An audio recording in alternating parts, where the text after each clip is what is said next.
Ok.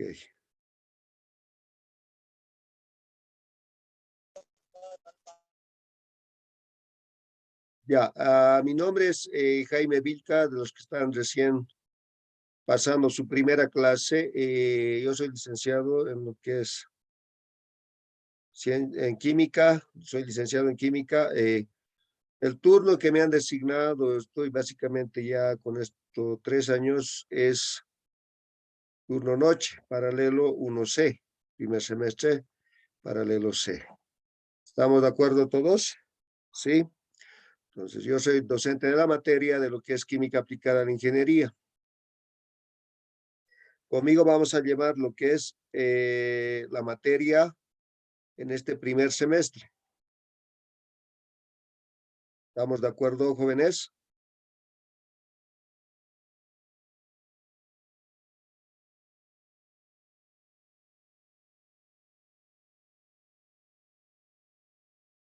¿Estamos de acuerdo, jóvenes?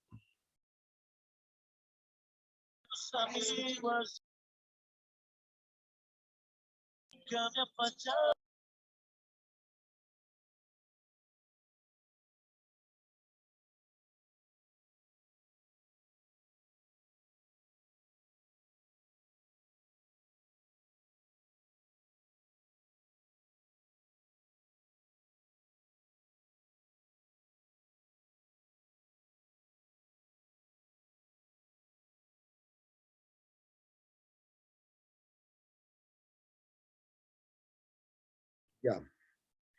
Entonces, vamos a ver lo que es la primera unidad.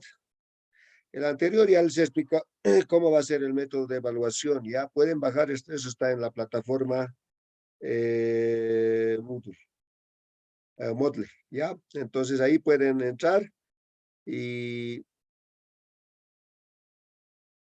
pueden bajar lo que es el contenido de la materia y el cronograma de evaluación y de qué manera se va a evaluar. Si tienen alguna pregunta, los que recién están ingresando por primera vez a mi clase pueden hacerlo la siguiente semana y vamos a estar sacando de las dudas. ¿Estamos de acuerdo, chicos? ¿Estamos de acuerdo? Estamos de acuerdo, sí. Sí, Ok. de acuerdo, dice. Ahora, el anterior habíamos empezado lo que era básicamente la unidad 1, ya materia y estructura atómica, esa es la unidad 1, ¿de acuerdo? A lo que es la malla curricular de la materia de química aplicada en ingeniería. Habíamos visto un poco de lo que eran átomos, moléculas y partículas subatómicas, ¿no? Habíamos definido también al mismo tiempo, voy a dar un repaso rápido, ¿ya? Átomos básicamente se define, básicamente en el 1.1 vamos a conocer tres aspectos importantes. Primeramente, ¿qué son los átomos? Luego, ¿qué son las moléculas y qué son las partículas o de qué constan las partículas subatómicas? En primero, entonces, vamos a definir lo que son los átomos. ¿Ya? Los átomos básicamente son partículas o es la partícula más pequeña de un elemento que mantiene su identidad química a través de todos los cambios químicos y físicos, ¿no? que se producen. Como 1.12 tenemos lo que son las moléculas. ¿Ya? Moléculas se define como la partícula más pequeña de un compuesto o elemento que tiene existencia estable e independiente. Una molécula puede contener átomos del mismo elemento o átomos de dos o más elementos, siempre en una proporción fija.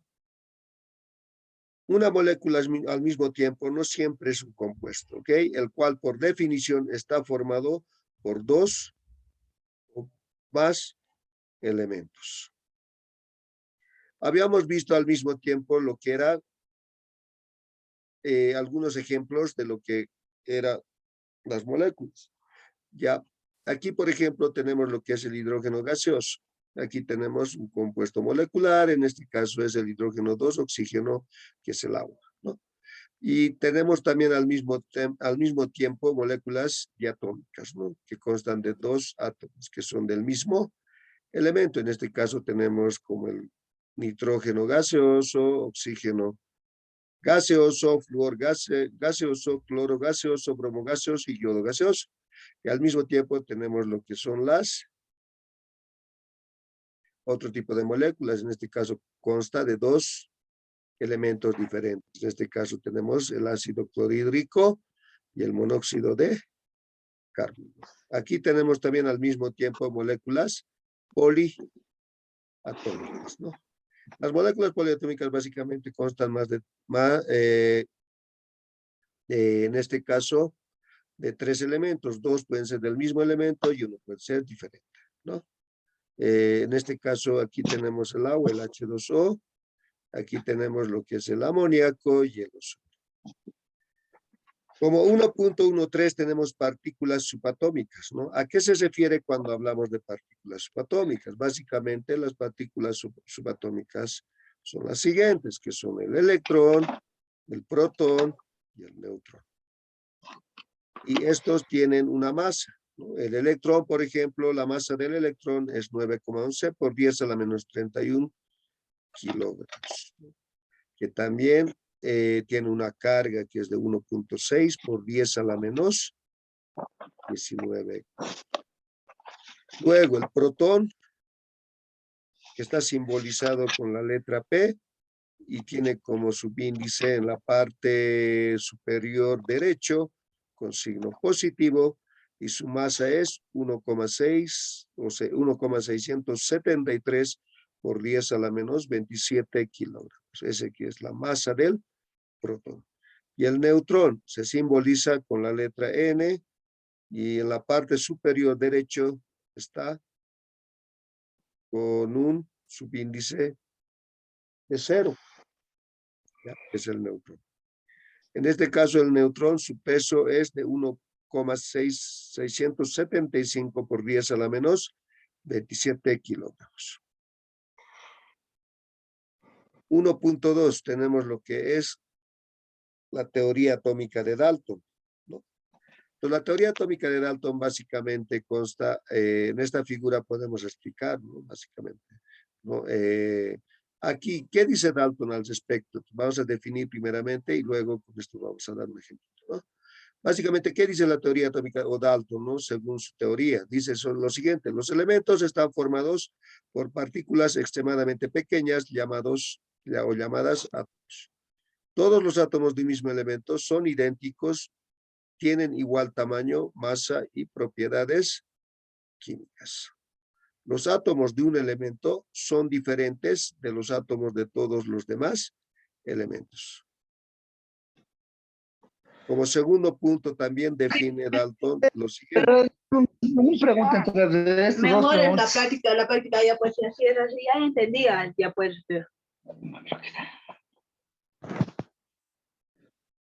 Punto 2 tenemos los compuestos, ¿no?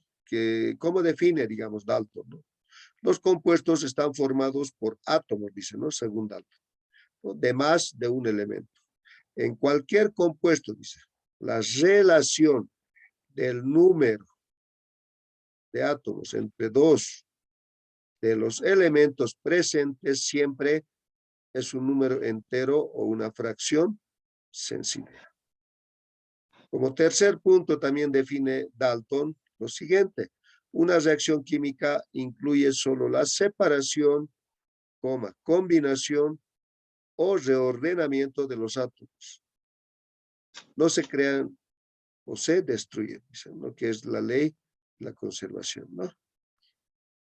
Y en esta figura 1.2 podemos ver un ejemplo en particular, ¿no? De lo que dice la teoría atómica de Dalton. Aquí, por ejemplo, en este gráfico que estamos mostrando de esferas de color rojo y esferas de color verde, estos básicamente representan lo que son los átomos, ¿ya? De un elemento. Aquí, por ejemplo, Dalton dice estos átomos del elemento, o sea, de manera general explica elemento X, ¿ya? Puede ser cualquier elemento, ¿no? Y también dice, ¿no? Átomos del elemento Y, que la esferita es de mayor tamaño, ¿no? Para que haya un poquito de lo que es distinción, ¿no? Entre el elemento X y el elemento Y. Y al mismo tiempo dice, ¿no? A partir de estos dos elementos pueden formarse lo que son los compuestos, ¿no? que están formados del elemento X y del elemento Y. Entonces, ¿qué es lo que dice Dalton? Al combinarse estos dos, hay un reordenamiento, dice, ¿no? De estos átomos, que no se crea ni se destruye, sino va a haber la misma cantidad de átomos acá del elemento X que lo que había inicialmente. Y eso se puede verificar si ustedes cuentan en lo que es la formación del compuesto. ¿Cuántos compuestos se han formado? Se han formado 8 compuestos. ¿No? 8 compuestos. Donde por cada compuesto o por cada elemento Y hay 2 elementos X, ¿no? 2 esferitas que están unidos al elemento Y. Ahora, aquí pueden contar básicamente cuántas esferas hay. Hay 16, ¿no? 16 esferas. Cada esferita es un elemento. Entonces hay 16 elementos X y 8 elementos Y. Que al combinarse, básicamente se forman 8 compuestos. Si ustedes empiezan a contar la cantidad de elementos en el compuesto que se ha formado, es la misma la que teníamos inicialmente, ¿no?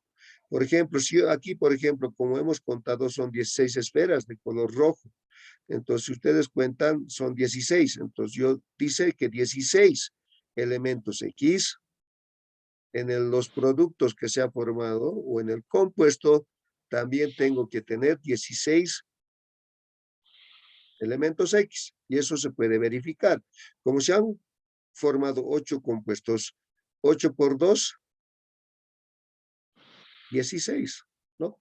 Y se cumple, ¿no? No se ha alterado básicamente al inicio la cantidad de elementos X que han dado. Sigue manteniéndose. Y los Y está bien, ¿no ve? Como tenemos por cada elemento Y 2X, entonces 8 por 1, 8. Tengo 8 elementos Y. ¿Estamos de acuerdo, chicos? ¿Eso se entiende? Hola, hola. Sí, ingeniero, ¿se entiende? ¿Todo claro? Sí, Inge. Todo claro, ¿no?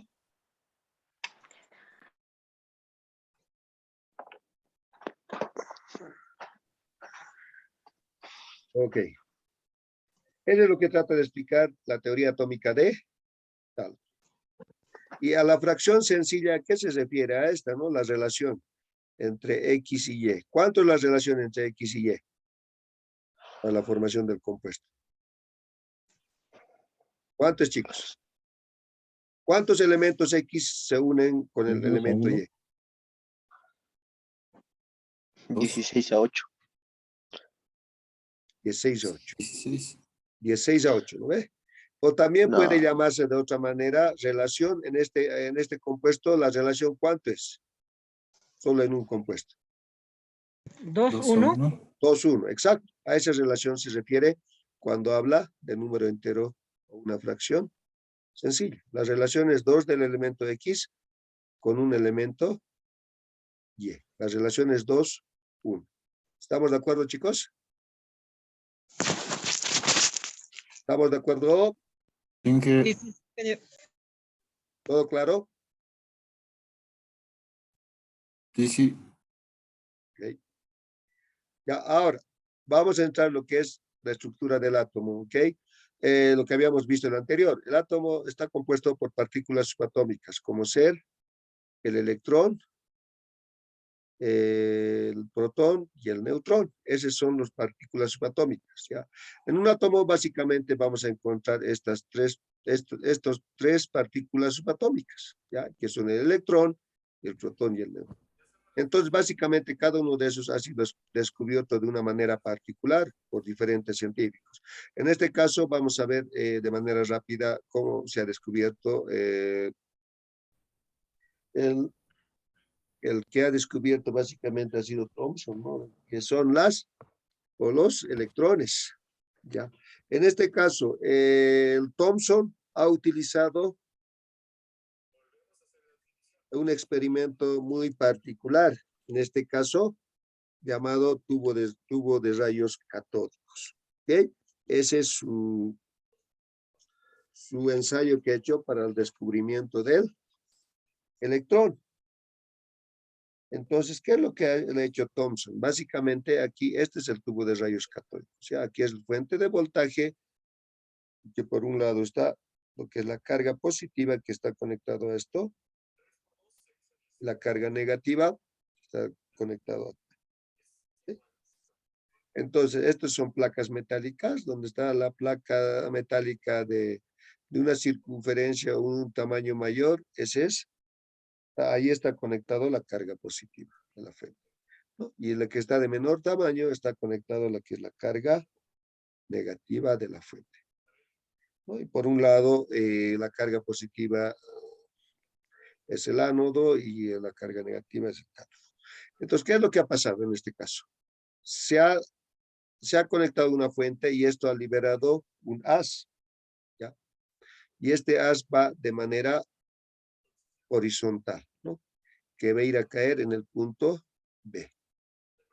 Si no hay ninguna fuerza que está interviniendo en el medio, ¿no? Entonces, ¿cómo hizo? Y esto básicamente se refleja en una pantalla fluorescente, ¿no?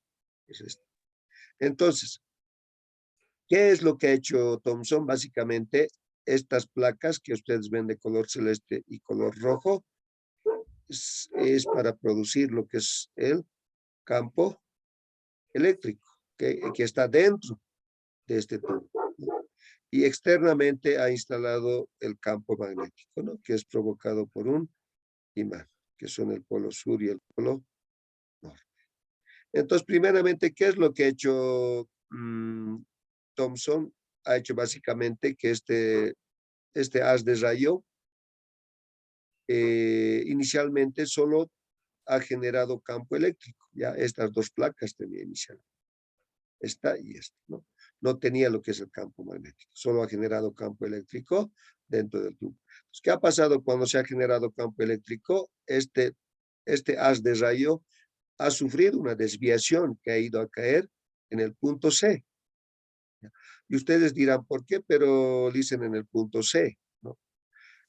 Aquí sabemos que la mayoría de la carga aquí es la carga negativa del campo eléctrico, aquí es lo que son la concentración de las cargas positivas, ¿no? Entonces, como podemos observar aquí entre estas dos placas, ¿dónde va a estar concentrado la mayor cantidad de cargas positivas? Va a ser en la placa, en el de abajo. ¿Estamos de acuerdo? Sí. Aquí va a haber una mezcla en este, ¿no? Pero aquí va a estar concentrado la mayoría de las cargas positivas cuando se genera este campo eléctrico. Entonces, ¿por qué ha sufrido esta desviación? Es debido a esta carga positiva. Porque sabemos que esto no se sabía, ¿no? Si, cómo iba a manifestarse, ¿no? Produciendo este campo eléctrico. Entonces, como se ha dado de cuenta Thomson que ha sufrido una desviación debido a este campo eléctrico. Entonces, el primer punto que se ha producido es el punto C, cuando solo hay campo eléctrico. Ha sufrido esta desviación. Ahora, cuando ha habido solamente campo magnético, se ha anulado lo que es campo eléctrico. Ya no hay campo eléctrico, solo hay campo magnético producido por este imán y la desviación de esto ha ido a parar en el punto A. ¿Por qué en el punto C? Sabemos que si hubiera habido campo eléctrico interno, si hubiera ido para en el punto, como está concentrada la mayoría de las cargas negativas en esta placa, en el campo eléctrico, pues no puede atraerse de cargas del mismo signo. ¿Estamos de acuerdo? Sí, ¿no? Cargas que son iguales se van a repeler, o sea, no se van a atraer, no hay atracción, pero cargas opuestas sí. Entonces, de esa manera, Thomson ha llegado a la conclusión de que este haz que se producía, estaban fluyendo los electrones debido a que este ha sido atraído en este sentido, ¿no? Debido a las cargas positivas que estaba concentrado en esta placa cuando se ha generado el campo eléctrico. ¿Estamos de acuerdo, chicos? ¿Sí? Hola, hola. thank you. ¿Está claro eso, chicos? Sí, Sí, Inge, está ¿No ve? claro. Eso de colegio creo que se acuerdan, ¿no ve? Cargas del mismo signo, ¿qué pasa? Se van a distanciar o se van a repeler. ¿Sí? ¿No? Cargas de signos opuestos Traen. trae. ¿Estamos de acuerdo? Traen. Exacto, Traen. exacto. Ahora, este punto, en el punto B, cuando ya no hay tanto el campo eléctrico como el campo, o en su caso, por decir, ambas cargas se producen al mismo tiempo, entonces no hay ninguna desviación. Entonces, este haz va a ir a caer en el punto B. ¿Ya? Cuando cuando se produce ambos campos, tanto el magnético como el eléctrico, ¿ya? ¿Debido a qué? Debido a que se van a anular ambos campos al entrar en juego ambos al mismo tiempo, ¿ok? ¿Estamos de acuerdo, chicos? ¿Eso se entiende? Hola, hola. Sí, se entiende, dice. Ok, Sí, Inge. gracias. De acuerdo a esto, entonces se ha descubierto de esa manera lo que es el electrón por este científico que dice Thomson, ¿no? Este experimento hizo, y eso básicamente esto podemos manifestarnos en lo que es la televisión, ¿no? Las pantallas que antes venían en la televisión eran pues, no eran delgadas, ¿no? Eran muy anchas, ¿no? Las pantallas, ¿no? Ahora ya vienen de diferente manera, ¿no? En los televisores antiguos, este es lo que se produce. En todo momento, cuando uno empieza a encender su televisión, campo eléctrico, campo magnético, campo eléctrico, campo magnético, campo eléctrico, todo el rato anda en juego ambos campos y por eso puedes ver la imagen en tu pantalla de televisión. ¿Ya? Estos puntitos se producen varios, ¿no? De todo eso se van a formar lo que es la imagen en tu pantalla o en la televisión. Aquí es lo que eso les he explicado ya, lo que es la parte teórica. Ahora, el protón, ¿quién ha descubierto? Básicamente ha sido Rutherford, ¿no? Esto hemos dicho que es producido por fuente de partículas alfa, ¿no? Y estas partículas alfa básicamente han sido, anterior me preguntaban, ¿no? ¿Cuáles eran esas partículas alfas? El elemento que habían utilizado básicamente, ahí anterior se me vino, ¿no? De mis labios. Ya, entonces el elemento que se ha utilizado para producir esta fuente de partículas alfa básicamente ha sido helio, ¿ya? Ese elemento se ha utilizado para producir esta fuente. Entonces, ¿qué ha pasado para el descubrimiento del protón? Básicamente ha sido, esta es una rendija y esta es la lámina de oro, ¿ya? Donde básicamente la mayoría de este haz han empezado a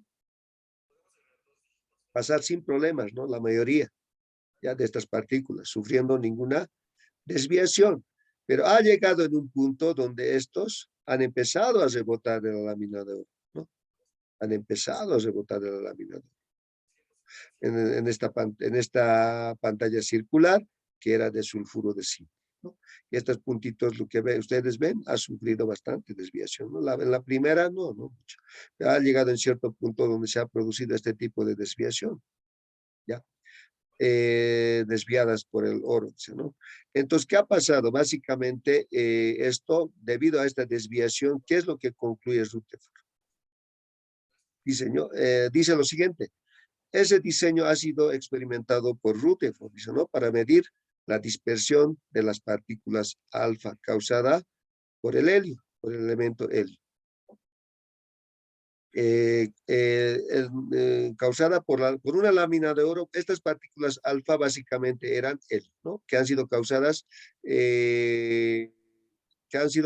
esta dispersión por una lámina de oro. La mayoría de las partículas alfa, ya dice, ¿no? Ese haz que ha sido producido por el elemento helio atraviesan la lámina de oro con poca o ninguna desviación. Eso es lo que podemos ver en el primer punto, ¿no?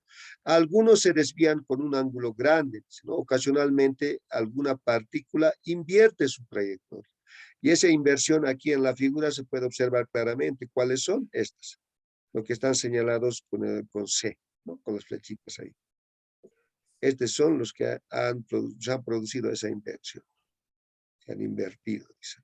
Entonces, Rutherford, a partir de esa partícula que se ha invertido su trayectoria, ha propuesto que las cargas positivas de los átomos estaban concentradas en un conglomerado central dentro del átomo, que denominó núcleo. Y las partículas del núcleo que tienen carga positiva reciben el nombre de protones, ¿no? Ha llegado a esa conclusión Rutherford. ¿Mediante cuál? Mediante este diseño experimental que él ha hecho. ¿Estamos de acuerdo, chicos? Sí, debido a esa inversión, ha llegado a una conclusión de que había cargas positivas de los átomos que estaban concentradas en un conglomerado central dentro del átomo. Y lo ha denominado a ese conglomerado como núcleo, ¿no? Donde las partículas del núcleo que tenían o que tienen, ¿no? Dice según Rutherford, carga positiva. Y a ello, ¿qué le ha nombrado? Protones. ¿Estamos de acuerdo, chicos? ¿Sí? Sí. Ok. Sí. Muy bien. Ahora, el neutrón básicamente ha sido descubierto por Chadwick, ¿ya? Por este científico. ¿Qué ha hecho este científico? Ha utilizado las hipótesis tanto del Rutherford, que ha descubierto el protón, y del electrón, que ha descubierto Thomson, ¿ya?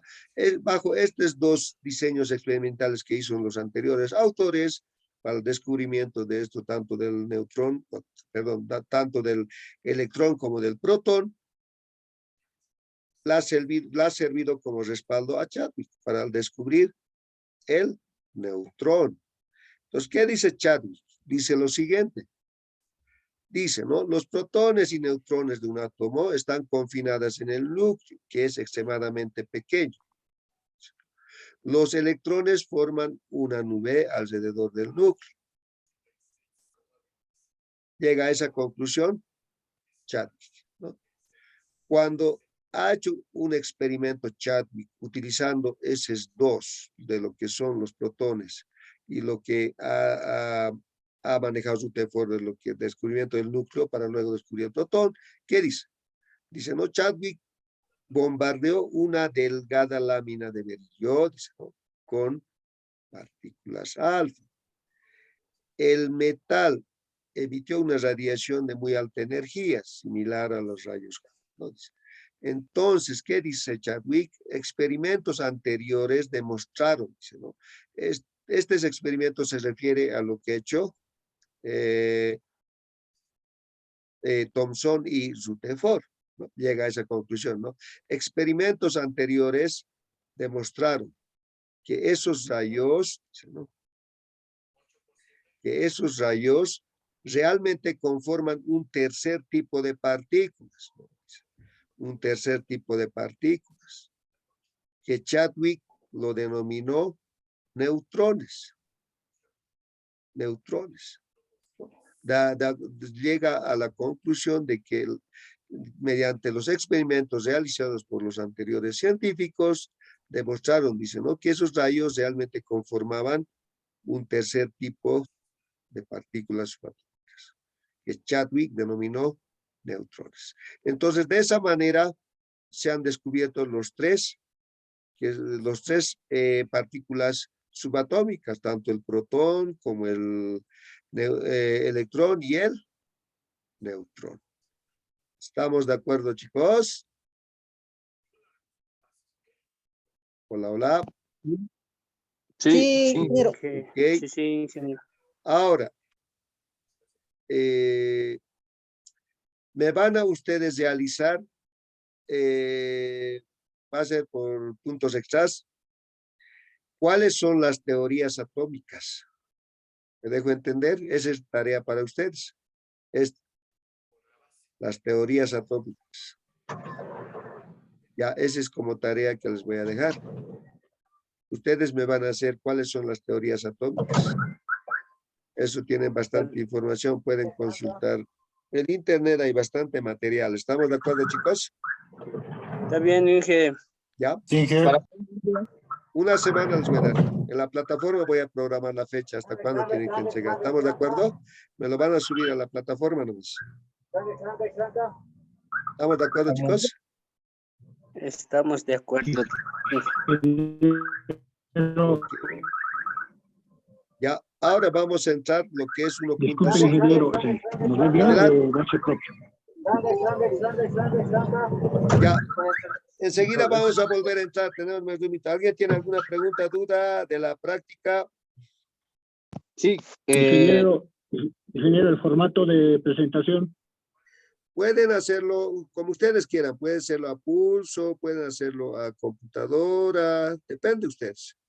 Pero no me hagan copia-paste. Léanlo y lo que entiendan, hagan un resumen, ¿ya? Porque fácil es copiar y pegar, ¿no ves? ¿Estamos de acuerdo, chicos? Sí, Inge, ¿de qué era? Ya. Inge, De lo que Inge, son las una teorías consulta. atómicas. Inge, disculpe, buenas tardes. Una consulta. ¿Se podría realizarlo tal vez como en un mapa conceptual? O Sí, tal sí, vez sí, sí. mejor. Sí, excelente, sí. O sea, yo Ya. les dejo eso libre, no les puedo decir hagan así, ¿no ve?